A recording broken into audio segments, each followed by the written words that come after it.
আপনারা যে শান্তিপূর্ণ সমাবেশের আয়োজন করেছেন এবং শান্তিপূর্ণভাবে আজকে এখানে সবার বক্তব্য শুনছেন, মুগ্ধ হয়ে গিয়েছি। এই শৃঙ্খলা, এই শান্তিপূর্ণ শোনার মতো মানসিকতা আপনাদের দিলে কি গুজরেছে আমি জানি। আপনাদের সাথে একাত্মতা প্রকাশ করার জন্য এখানে এসেছি।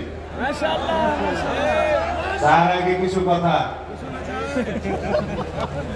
আমি বাংলাদেশ জাতীয়তাবাদী দলের একজন কর্মী।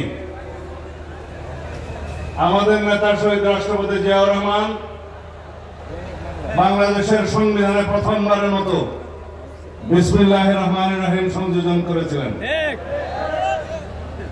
বহাল আছে, অনেকে এটা সরিয়ে দেওয়ার চেষ্টা করেছিল, পারে নাই। কিন্তু যেটা বহাল নাই, রাষ্ট্র পরিচালনার মূলনীতি হিসেবে আমরা যেটা সংযোজন করেছিলাম, শহীদ রাষ্ট্রপতি জিয়াউর রহমান মহান আল্লাহর উপর আস্থা এবং বিশ্বাস সংবিধানের প্রস্তাবনায় ছিল এবং রাষ্ট্র পরিচালনার মূলনীতিতে ছিল। অনুচ্ছেদ 8-এর মধ্যে সেটা তুলে দেওয়া হয়েছে, আপনারা জানেন। আপনারা কি চান সেটা আমরা পুনর্বহাল করি?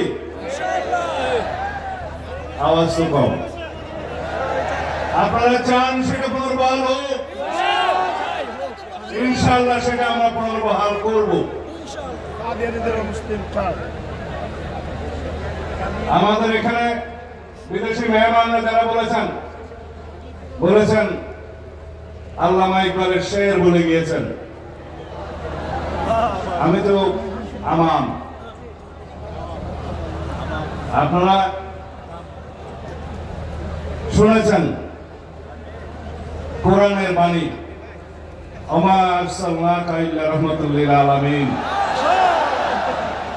রাসূলুল্লাহ সাল্লাল্লাহু আলাইহি ওয়াসাল্লামকে সারা বিশ্ব ব্রহ্মাণ্ডের রহমত রূপে রব্বুল আলামিন প্রেরণ করেছেন।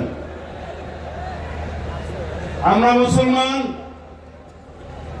আমরা লা ইলাহা ইল্লাল্লাহ মুহাম্মাদুর রাসূলুল্লাহকে বিশ্বাস করি। নবী আসবে না।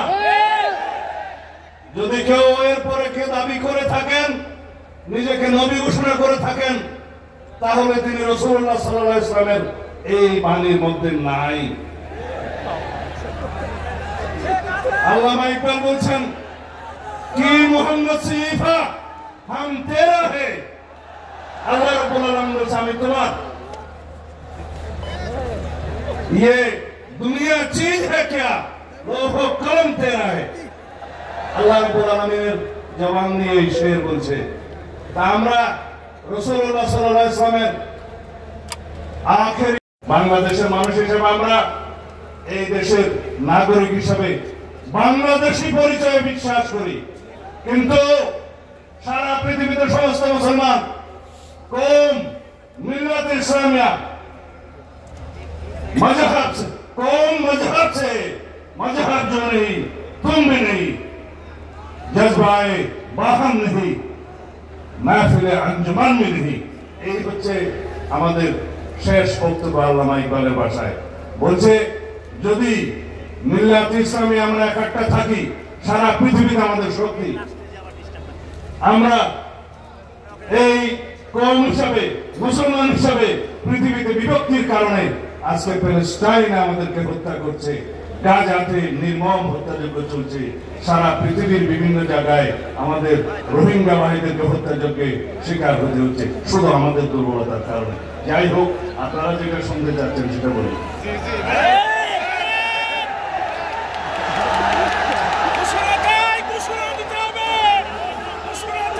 ইনশাআল্লাহ যদি বাংলাদেশের রাষ্ট্র ক্ষমতায় সরকার পরিচালনার দায়িত্ব আল্লাহ রাব্বুল আলামিন আমাদেরকে দেয়, এদেশের জনগণ যদি আমাদেরকে মহব্বত করে দায়িত্ব দেয়, যদি আপনারা সবাই সহযোগিতা করেন, মঞ্চে উপবিষ্ট যারা রাজনৈতিক নেতৃবৃন্দ, পীরে কামেল, হযরত উলামায়ে কেরাম, আমাদের দেশের বুজুর্গানে দিন যারা আমাদেরকে পরিচালিত করেন, সবাই যদি আপনারা সহযোগিতা করেন, একসাথে থাকেন, তাহলে আপনাদের এখানে আজকে যে সমস্ত দাবি দেওয়া আছে, আমরা সকল দাবি দেওয়া এই প্রস্তাবের পক্ষে ইনশাআল্লাহ। কানুনি ব্যবস্থা আমাকে শেষ করতে দিবেন তো, আমাকে শেষ করতে দিবেন তো।